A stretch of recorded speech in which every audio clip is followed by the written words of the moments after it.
should we understand that China and Russia are being put together with countries like Iran and DPRK, as well as ISIL, when it comes to priorities of the defense spending for the next year?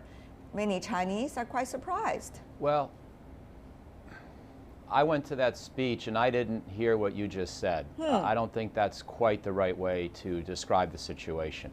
I think that clearly Carter was emphatic, we must defeat ISIL. ISIL is a brutal threat. He didn't talk a lot about North Korea, but obviously he's concerned there too, and he said that every day we wake up and we watch what happens with North Korea because it's unpredictable. Russia, of course, has become much more assertive, and as you said correctly, there is now a quadrupling of the expected budget for various kinds of exercises and preparations in the eastern member states of NATO. It's still not a huge amount of money, but it's a lot more than currently. So there is an increase. In regard to China, I think you have to view what he said entirely differently. In regard to China, what Carter's trying to do is sustain American strength in the broader region, recognizing that China is rising and the region will be more stable if the United States remains strong at the same time. He is not looking for a fight with China. He is not anticipating a conflict with China. And he's not increasing the spending towards China either. If you look at this budget, it actually is a flat line compared to the current year. And so I think that with China, this is a reassurance of our current posture. It is not trying to portray China as some enemy. What about from the Chinese perspective? Of course, the so-called 5 threats are listed in the document related to the defense spending, not necessarily in the speech of Secretary Carter. Having said that, though, Mr. Yang, what does China make what Mr. O'Hanlon, for example, said that the U.S. need to maintain its strength in the Asia-Pacific region? Does U.S. maintaining its strength necessarily going to mean a threat or a growing threat to China's own security as China grows? Well, I think China's understanding about the new budget for the 2017 is designed to maintain the existing strategic focus on Asia-Pacific. They call it as a rebalancing strategy. The strategy really needs some amount of military budget because China regards the rebalancing strategy as in nature a military strategy. So the budget need to support this military strategy. And what is the main focus for the rebalancing? Of course, China. Although none of defense ministers or defense secretary of the United States never named as the major threats, but at least the major challengers of U.S. leadership in the Asia-Pacific. But in the fact, I want to say, China has never had such an intention to challenge or replace America's leadership in this region and in the world as a whole. Okay, Mr. Zhang, of course, the militaries, when it comes to national budgets, are having various different views, let's just say from the civilian side. That's true in China, that's also true inside the United States. So I want to have, from your perspective as a military man and researcher in that regard, what do you make of the U.S. priorities, and also what Mr. O'Hanlon has interpreted for us in terms of the U.S. goal in the region?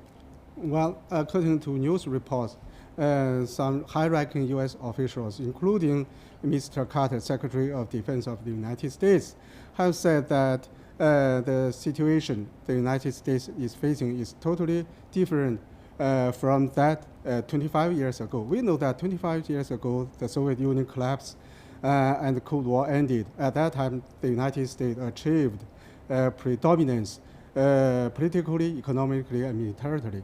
But now, some of the Americans think that China and Russia have gained rapid development during the past 25 years, especially during the 10-year war on terror. So now some Americans are describing China and Russia as the most stressing competitors to the United States, or the near peer competitors to the United States. So to many Chinese, the Americans are now trying to use every effort to contain China and Russia. But First, Mr. O'Hanlon has said it very clearly. When you look at the numbers plainly, it does not necessarily indicate an increase toward directly to China and the growth of China in terms of this budget. But I don't think so, because we can say that first in this year, in fiscal 2017's investment, almost 8.1 billion US dollars, and in the next 5 years, $40 billion will be used in research and development of next generation weapons and technology. And this include the anti-submarine technologies and also underwater operations equipment and operations. But how could you say it's directed at China? Because the Americans have said that the Chinese Navy has grown rapidly, so they are trying to develop their capabilities against the so-called anti-access and area denial capabilities. And these submarines and airplanes are aimed at this. Okay, it would not be fair if I don't let Mr. O'Hanlon speak, and therefore I would do exactly that, to let Mr. O'Hanlon to respond to what Mr. Zhang from the Chinese Navy in terms of what the U.S. plan is about. Your response here. Well, I agree with a lot of what my Chinese friends just said. I think most of their points I would agree with, but a couple of small differences, or maybe they're important differences. First of all, Russia, we are very concerned about Russia. We consider President Putin to be acting in a blatantly aggressive way in a number of parts of the world. We do not share that same view in the same way about China. I think China is behaving assertively, but in a way that is also restrained. And so I would not lump China and Russia together. China we respect because of its strength and its potential. And therefore, if we are going to help stabilize the Western Pacific, we think we need to stay strong at the same time. So we are sustaining a robust level of investment, sustaining a rebalance. I agree with all of those points. I think it makes sense, but there is no increase in the overall amount of defense resources going to the Western Pacific. And in fact, we have cut our military budget quite a bit over the last 5 or 6 years, partly because the wars have been winding down, partly because we have cut the base budget. And so now we're trying to stabilize things a bit to retain a stabilizing role in the Western Pacific. Okay, Mr. Zhang, I need to let you respond because Mr. O'Hanlon already made his points very clearly. And therefore, is the Chinese military looking at the United States defense budget as a potential opportunity to increase its own financial potential in the future? Well, first I want to say that I agree with Mr. O'Hanlon on the difference of the U.S. policy toward China and Russia. We say that the Americans are trying to contain Russia and China, but in their words, that they are containing the so-called Russian aggression in Europe and also contain the rise of China in Asia Pacific. So the Americans are afraid of the development of the Chinese military, especially the Chinese Navy. Actually, I don't think China is following the U.S. trend. We don't want to conduct an arms race with the United States. Okay, but let's take a look at the numbers. $216 billion US, Mr. Zhang. I'm a journalist. I need to be fair here in the discussion. So I need to ask you, China is the second place next to the United States in terms of its defense budget. So how should China explain this? You said Chinese military is not looking at any potential competition in terms of the money being put into the military preparedness against the U.S. But many from the U.S. would look at this number and say, China, you have already increased, even though our budget is much bigger than yours. Well, I don't think the exact number is correct, because in fiscal year 2016, China's military spending is about 130 billion US dollars, while the U.S.